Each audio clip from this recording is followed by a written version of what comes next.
Since January 6th last year, the FBI has been conducting a massive investigation with many of the rioters in that already being sent to jail. Joe St. George takes a closer look at the growing case and the unique tactics the FBI is using to bring about justice.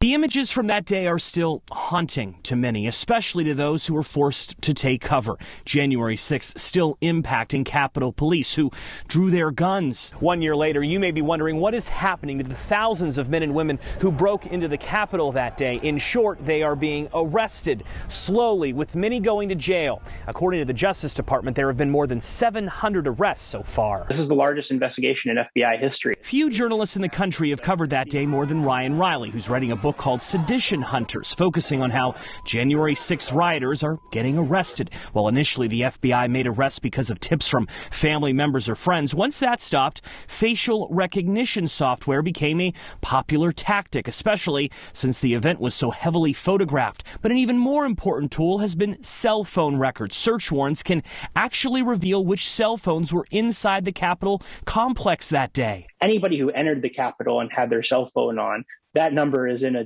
government database somewhere. But the other way people are getting caught has little to do with the FBI and all to do with regular men and women at home using the internet and publicly available information to identify someone. A lot of online sleuths have been identifying these people on their own. Riley says people are actually spending their own time and money going through video like this to determine who needs to be brought to justice. See this man in the American flag jacket?